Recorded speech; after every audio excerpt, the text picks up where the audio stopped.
A father lost his family in a fire. Then he saw a woman in a blue robe walk through the ashes. On a gray March afternoon in northern Oklahoma, a man stood ankle-deep in the skeleton of his old life. Wind threaded through the black ribs of what used to be a living room. Char clung to the brick like old sorrow. The ceiling had collapsed inward months ago, and the cold light of the sky stared down, unblinking. Mark Reed, 41, a father who no longer knew what to do with the word, lifted a boot and set it where a rug had once been. Ash sighed around his heel. There, under his feet, his little girl had danced in a tutu. There his son had assembled Lego castles and then charged them as a knight. There his wife had curled on the couch and tapped his knee with her toes, laughing. He didn't come to pray. He came because of a note dot. It was folded twice, tucked under his windshield wiper when he left a liquor store the day before. Come back. Noon. A friend. No phone number. No name. He'd crumpled it. He'd smoothed it out. He'd cursed a god he no longer believed in and cursed the cruelty of whoever sent it. Then he put it on the passenger seat and driven home in silence. He didn't sleep. He didn't really drink either. He simply stared at the note until the numbers blurred. Now, at noon, a wind picked up and the first drops of rain tapped the blackened studs. Mark shoved his hands into his jacket and looked down at the sooty floor. He tried to picture the room as it was. A lopsided lamp, a couch with a stubborn spring, the mantel crowded with finger-painted masterpieces. But the fire had chewed the house to bone. His memories floated like ash, visible for a second. Dissolving the next dot, the rain thickened. Water ran down the edges of rafters and slid in slow black lines along the brick. The smell rose wet cinder, smoke, and something like pennies. Mark turned to go. Enough. This wasn't healing. It was torture. That's when he saw the light dotted. Didn't flash. It didn't hit like a spotlight or thunderbolt. It simply arrived soft as dawn behind a cloud pooling near the far corner where the Christmas tree had once stood. The rain seemed to pause there. The air cooled, and the wind stilled without warning, as if the world took a breath. She stepped into view as if emerging from a veil. A woman in a robe the color of the summer sky, a mantle draped over her hair. Hands folded at her heart. There was no sound. Not at first. Only the quiet fall of rain and his own breath. Suddenly shallow. He should have run. He should have shouted that grief plays tricks, that alcohol and sleep deprivation can conjure anything. Instead, he stood very still, because everything in him, something deeper than panic, knew this wasn't a trick. She moved across the ashes. Without a sound, the hem of her robe did not darken. The droplets that fell through the open ceiling seemed to curve away from her, or else they simply vanished when they touched the light that gathered around her. When she reached the center of the room, she lifted her eyes. People tell stories about saints as if they were made of marble, about holy things as if they were untouchable. But her gaze, when it found him, was as human as a mother's and as old as stars. It held sorrow, and something fiercer than sorrow, and tenderness that hurt to look at. He dropped his face into his hands and whispered, "No," because the word yes felt like the edge of a cliff. She didn't speak. She turned instead and pointed, not with command, but with invitation, toward a low spot along the foundation half, hidden by fallen studs and a blackened, warped beam. The rain tapped harder on the far wall, but here, beneath the open sky, he heard a sound like paper turning. When he raised his head, she was gone. The rain returned, ordinary, steady, indifferent. Wind moved through the busted window frames again. The light went back to being an overcast afternoon. Mark stood alone in the ruins of his home, soaked now, cold, blinking against rain and tears. He waited for the sense of madness to pass. It didn't. He stepped toward the spot she'd indicated, kneeled, and pushed aside a charred length of wood. The ash underneath clung like wet cement. He scooped with both hands, the black paste slipping through his fingers, and he touched something solid, a corner, leather. His breath snagged. He dug, gently like freeing a trapped bird. The thing slid free, a book small enough to hold in one hand and thick as a man's thumb. The cover blackened but not burned through, the gilt edges dulled, the spine still whole. A family Bible, their family Bible, the one his wife always left on the end table with a ribbon marking some psalm she loved and a grocery list stuck between the pages. He had seen it in 1,000 evening tableaux, opened by the lamplight, her thumb smoothing the onion skin paper. He had thought it burned. With everything else, his hands trembled so hard he nearly dropped it. He wiped a palm on his jeans, pushed wet hair back from his forehead, and, standing in the rain where his living room used to be, he opened the book. The pages weren't even damp. Inside the front cover, in his wife's handwriting, was his name. Mark, as if she'd written it on the first night in their first apartment, claiming the book for 2 people and whatever children might come. Tucked into that page was a note card, lined and curled slightly at the edges. Written in a rounded hand he knew as well as his own. If this book survives us, let whoever finds it know. God has been better to us than we deserve. J. He slid the card aside. More slipped free. A nest of notes, some on napkins, some on the backs of receipts, some notebook paper torn into small squares. He recognized dates scattered across them. The year their son, Henry, was born. The week their daughter, May, took her first steps. Even the day he'd come home with a second-hand grill and burned the first round of burgers so badly they ordered pizza and laughed on the kitchen floor while the smoke alarm howled. They were prayers that thank you for Henry's chest rising after the fever broke. Thank you for Mark getting home safe in the storm. Thank you for May's terrible haircut that she loves. Thank you for Mark's laugh. Thank you for the way Henry kisses his sister's forehead. Thank you for hamburger smoke and burnt buns and the smoke detector that works. Thank you that when we don't have much money, we have each other. Thank you that we fight and forgive. Thank you that I can put my head on his shoulder and sleep. Thank you that the world is hard and you are here. Some notes were long, paragraphs bending around the margins. Some were one line. Thank you for the cardinal on the fence this morning. Some ended with dates and times that now ripped him in half, because they were so ordinary. Tuesday, 9:12 p.m. after May's bath. Wednesday, 6:30, Amon coffee brewing. Kids still asleep. On the last page, a letter. The ink had bled just slightly where a tear had fallen, but the words were steady. Mark, if you ever read this because I'm gone, know this.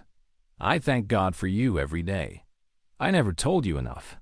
If I could leave one thing behind, it would be the memory of how much I loved the sound of your boots on the porch and your key in the door. I told him I was afraid sometimes, but every time I wrote, the fear shrank. If I'm taken first, take my hand in prayer anyway.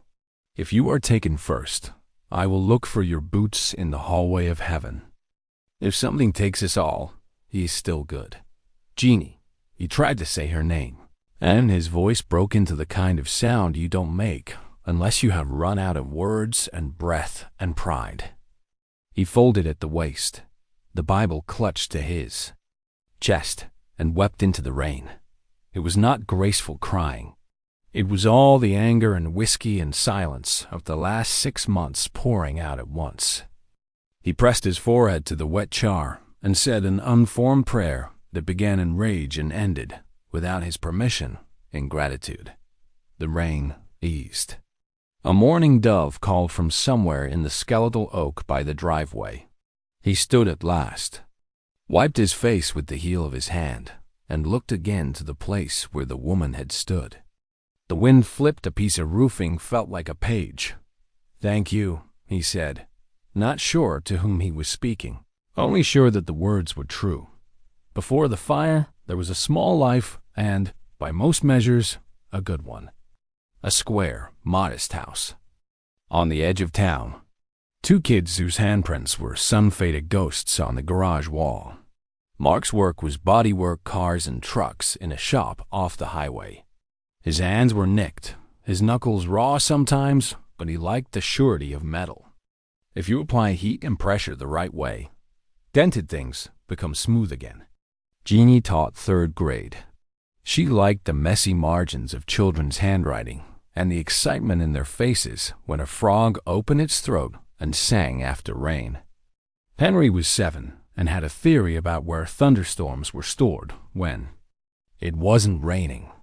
May was 5 and liked to harmonize with commercials. Dinners were loud.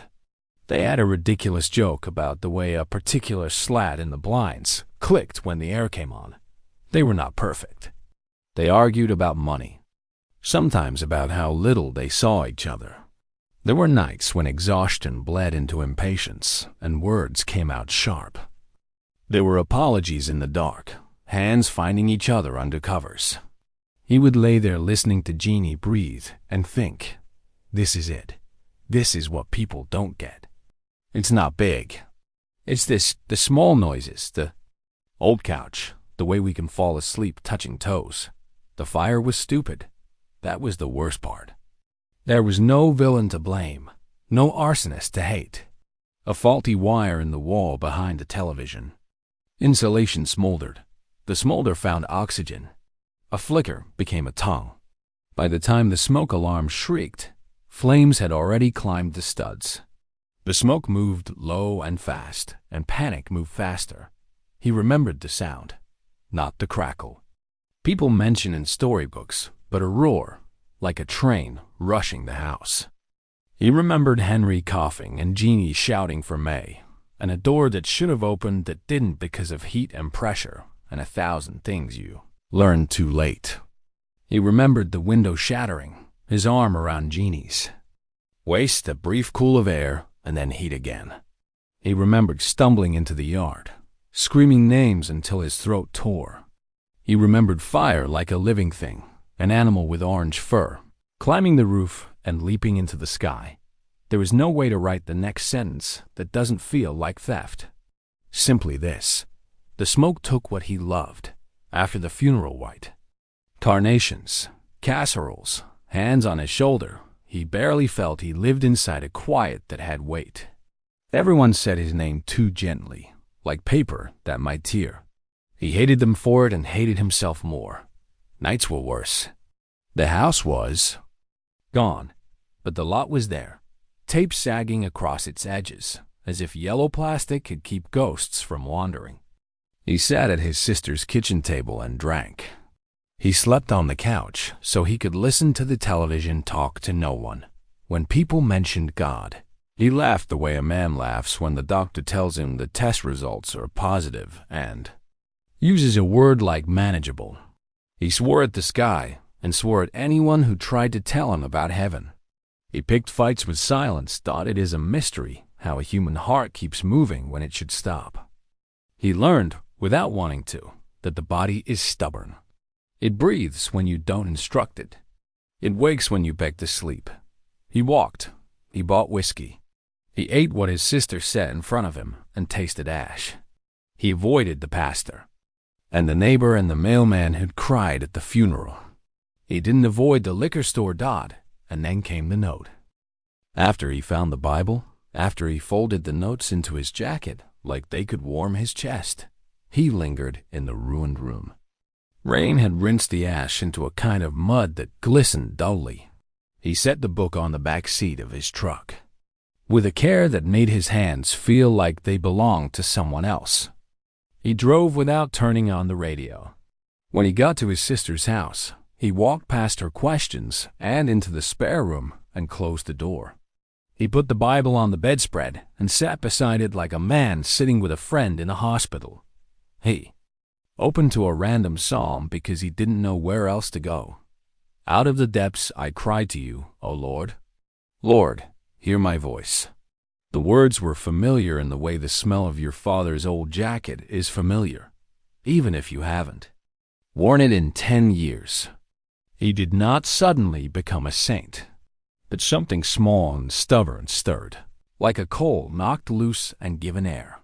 He thumbed through the notes again, lingering over the ones where Jeannie thanked God for him, the irreducible particular of his laugh, his boots, his habits. He wiped his eyes on his sleeve. He slept for 3 hours without dreaming. The next morning, he made coffee. He sat at the kitchen table and told his sister Emily everything, starting with the note and ending with the Bible and the way the woman had looked at him. She did not tell him he was crazy. She did not tell him he had imagined it.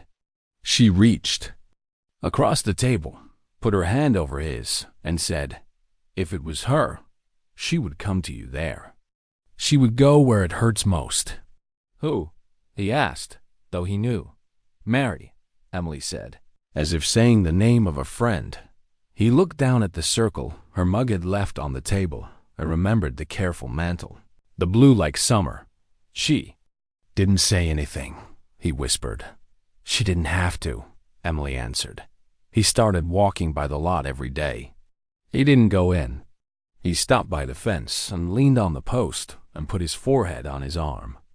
He left small things on the post because he didn't know where else to place gratitude. An acorn May had once perched on the dashboard. A Hot Wheels truck Henry had stashed in the junk drawer. A grocery receipt with a note from Jeannie on the back. Remember milk. Remember you are loved. He also poured the whiskey down the sink. Not all at once. He tried. He failed.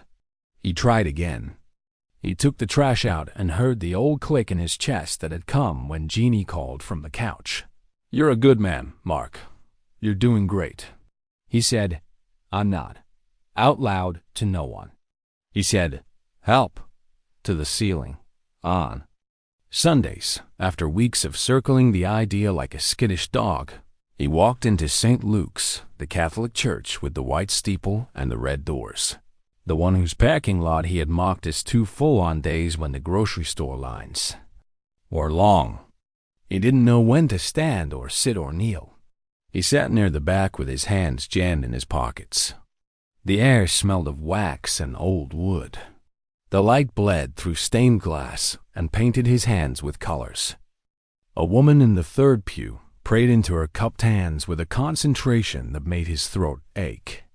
During the homily, the priest did not mention miracles or fire or pity. He told a brief story about a boy who'd left sunflowers on his grandmother's step every Sunday. He said, gratitude is not denial of grief. Gratitude is a way to breathe when you can't breathe. Mark gripped the edge of the pew dot after Mass. He stared at a statue of Mary by the side aisle. She looked nothing like the ruin house woman and exactly like her. A mother, hands open, eyes soft. He did not know what to say, so he did what Jeannie had done in her notes and simply said, thank you. Then he added, because it was the only honest prayer he could manage, I miss them. Please take care of them. I don't know what to do. If you're waiting for a thunderclap, it doesn't come. What came instead were small mercies that would have been easy to miss a month before. Emily's lasagna baked just right. A neighbor who fixed the starter on his truck without being asked. A morning where the sky went white with frost and the fence line glittered the way Henry said it looked when God forgot to sweep up diamonds. He read Jeannie's notes nightly. He started writing his own, sheepishly at first, because it felt like an impersonation. Thank you that the coffee didn't taste like mud today. Thank you for the way May used to drag a blanket that collected all the dog hair and made her look like she had a furry cape. Thank you for the man at the gas station who said he was praying even though I told him not to. Thank you for the cardboard box the neighbor's kid drew a door on and called a spaceship. He tucked the notes into the Bible where hers were. He had never kept a journal in his life. He did now, torn bits from grocery bags if necessary. Scraps formed a nest of gratitude. Around grief, weeks passed. He began to show up at a Tuesday night group in St. Luke's Parish Hall. 6 men and 5 women. Collapsible chairs, bad coffee, and a sign that said "Grief Share" in letters he couldn't look at without his throat tightening. They did not fix each other. They told the truth in small, brave pieces. One woman described how her husband's boots still sat by the door because she couldn't bear to move them. Another man described the sound of his daughter's laughter as a thing that haunted him and healed him, sometimes in the same minute. They nodded the way veterans nod when they hear a familiar battle described. A month after the rain and the apparition, a man named Roy spoke after group. Gray hair, hands like rakes, eyes that had seen fawn sunrises for 50 years. "I heard about your place," he said. "I got a backhoe. Men from church got hands. When you're ready, we can clear it." Mark swallowed. He had been ready in one sense since the day after the fire, and utterly unready in another. He looked at the scar of the lot in his mind, and then at the Bible in his truck, and thought about the way Mary had pointed. He nodded. "Okay," he said. "I think it's time." They came on a Saturday. They came in work boots and gloves, and with coolers of water and sandwiches their wives made. They came with a crooked shovel that one man swore belonged to his grandfather and therefore worked better. They laughed.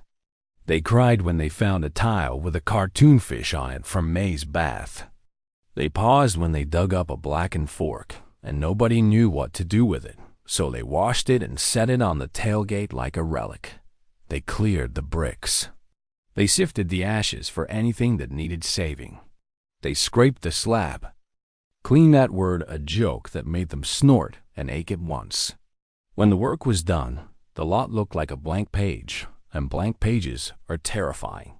"What now?" Roy asked. "I rebuild," Mark said, before he knew he would. "For you?" Roy asked, no judgment in his voice, just kindness. "For others," Mark said, because the sentence was already living inside him. I don't know what exactly. I just know it can't be for me alone." He went home that night and stared at the ceiling and remembered how Jeannie had written, "If something takes us all, he is still good." He did not understand how that could be. He only knew he wanted to make a place where someone else's worst night could be met by something gentler than paperwork and pity.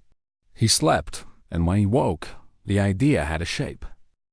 The permit clerk at the county office was a woman with short hair and a crucifix under her blouse who talked fast and typed faster.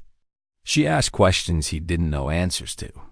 He stood there, hat in hand, heart pounding, and said, "A sanctuary for grieving families," and the phrase hung between them with a weight that made her eyes go soft. "Like a retreat?"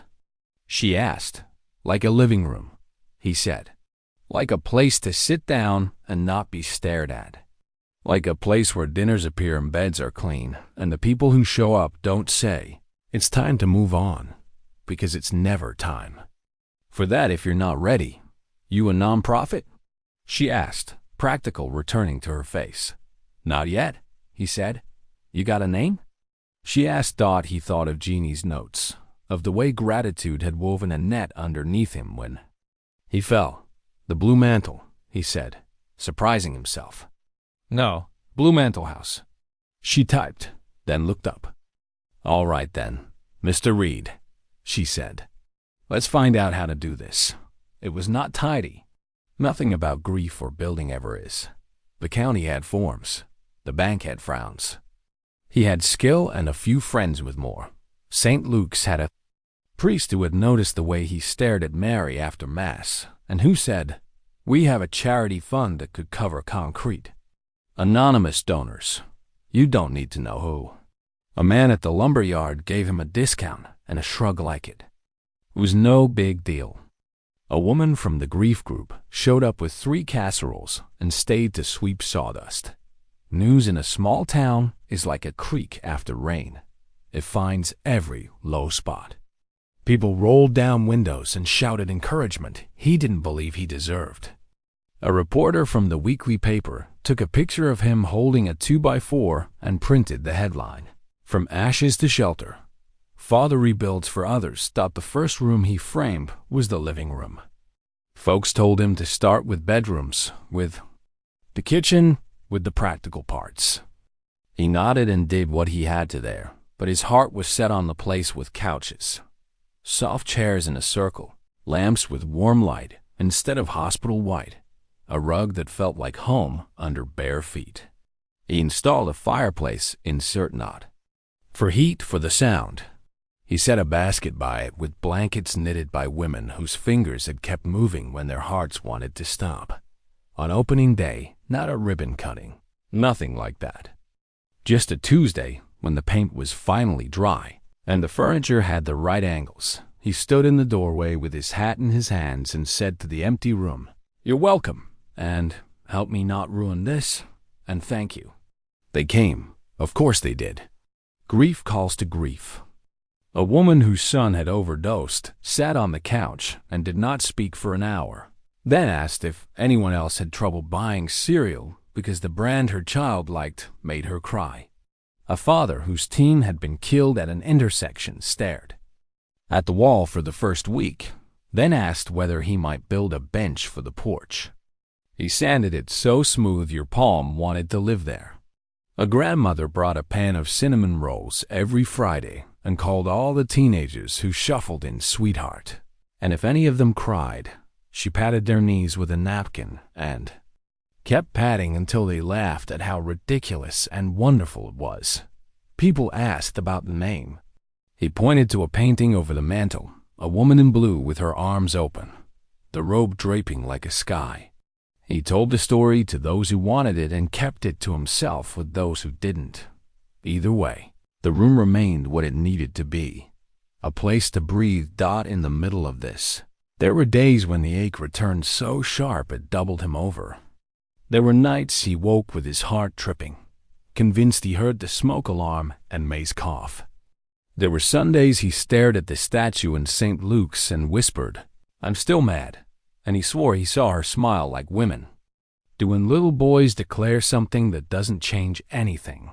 And there were wonders. One afternoon, he walked into the new living room to find a basket on the coffee table filled with stationery, blank cards and pens, and a note in neat hand for the things you wish you could say to them. No one knew who had left it. He watched, later, as a young man with a baseball cap pulled low rope for an hour and then placed the card in an old cookie tin marked "Letters to Heaven." He didn't open the tin. He didn't need to. On the first anniversary of the fire, Mark walked the perimeter of the property and stopped at the place where she had pointed. He knelt and pressed his palm to the concrete slab, now hidden beneath layers of floor and rugs and couches. He whispered, "Thank you for the book. Thank you for pointing. Thank you for staying." He smelled roses, faint and impossible, because an Oklahoma March does not offer roses, and he laughed. It was not manly or dignified. It was the laughter of a child. He went inside, poured coffee, and sat on the couch while a man he didn't know cried into his hands. He waited, and when the storm passed, he handed him a tissue and said the line Jeannie's prayer had taught him to say, the only line that ever mattered: "You're not alone." Not everyone believed. Not everyone needed to. One woman at the grocery store cornered him in front of the apples and said, "I heard you think you saw the Virgin Mary like in those weird videos." He said, "I saw a woman in blue who made me brave enough to look under the ash." She harumphed. He picked up the Honeycrisps. The apples were good that year. A deacon from the diocese came to the house one afternoon, not to interrogate, but to listen. He took notes in a little black book and asked questions gently. He said, "The church is slow about such things, as you know." Mark nodded. "I don't need slow or fast," he said. "I just need the room to stay open." A reporter from Tulsa wrote a bigger piece. She stood in the doorway and blinked the way people blink when they walk from sun to soft light. "Why build this?" she asked, "when you could have left this town and your memories?" He looked at the couch, at the blanket basket, at the cookie tin with letters. He said, "Because I couldn't stand the thought of anyone going home to silence after a funeral with no place to put their hands. He gave her the Bible to hold. She turned the pages carefully like a museum docent. He did not let the book leave the house. It sat on a shelf in a shadow box the carpenter across town had made for him, a hinge at the side so it could be opened by anyone who needed to tuck a note inside. The first time an old man put a wrinkled grocery receipt between Exodus and the Psalms, his hand trembled. He whispered, "Thank you for 61 years with her," and closed the book like placing a blanket over sleeping knees. 2 years in, they added a small kitchen. A sign over the sink read, "Burn the toast. We'll order pizza." When someone asked what it meant, Mark smiled and said, "It means you can laugh here." A teen boy, sullen and silent for weeks, grinned at that, and the grin made his mother lean into the counter and cry in relief. 3 years in, a young couple showed up with a baby born after their first had died. They wanted to sit in the living room where other babies had been remembered. They wanted to introduce their new child to a room where grief had taught joy. Not to be afraid. Mark held the baby for a minute light as breath, warm as a fresh loaf, and he said into her small ear, "You are so loved." And the baby sighed like she had known that all along. On a cool evening in May, the town gathered in the yard for a potluck. The smells barbecue and potato salad and sheet cake with the name of someone's daughter, piped in blue rose into the air like a hymn. They lit luminarias along the walkway, brown paper bags with sand and tea lights. The bags glowed like small, stubborn lanterns. People wrote names on them: Dad, Nana, May, and Henry, Jeannie. They lined the path like a procession. When the wind tried to blow some out, hands cupped and relit the flames. Father Benedict from St. Luke's said a prayer in the way of people who don't want to step on anyone's sore places. He asked for mercy the way you ask for water in a dry month. He did not mention Mary by name, but everyone who had ever sat under the painting over the mantel felt a presence like the gentle pressure of a hand on the back.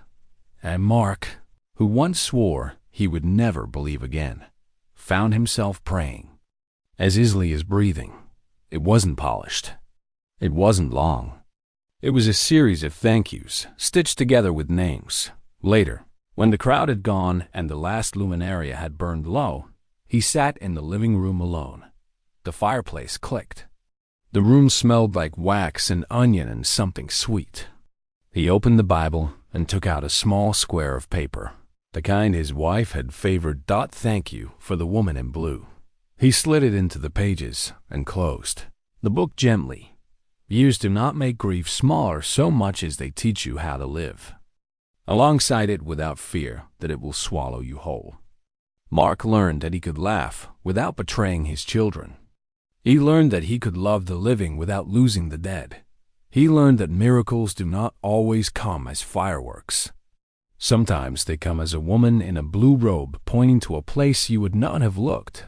People still asked about the note that had called him back to the lot that first day. He never discovered who wrote it.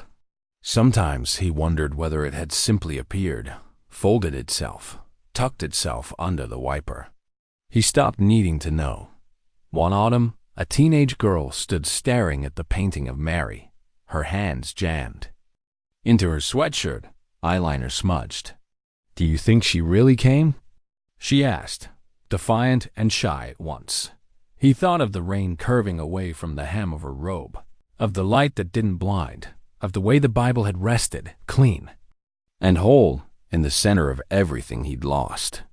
He thought of Jeannie's notes like small prayers stitched into a net. He thought of Blue Mantle House full of people bearing the unbearable together. "Yes," he said. The girl nodded once, as if sensing that the word had cost something, and returned to the couch where her friends leaned shoulder to shoulder. Later that evening, after the kitchen counters were wiped and the blankets were folded and the front porch light clicked off, he locked the door and walked out to the edge of the yard where the living room used to be.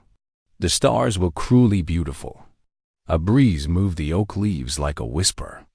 He closed his eyes and saw her the way you see someone you love when you've looked at their picture 1,000 times. Eggs. Soft. Familiar. Stay, he said into the dark. And if this is where you want the story to end, with a man whispering. A prayer into an Oklahoma night, and a house full of people asleep under a roof that grief built and love warmed. Remember this. The miracle did not stop with a vision. It continues whenever a stranger finds a couch and is no longer a stranger. It continues whenever someone writes a thank you on the back of a receipt and tucks it into a book that refuses to burn. It continues whenever a mother walks into a room and recognizes in a painting and in the faces around her the gentleness of a woman who will not abandon her children. If this story touched your heart, help us share more true stories of faith, hope, and miracles. Like this video, share it with someone who needs a reason to keep going, and subscribe to Graced by the Virgin Mary.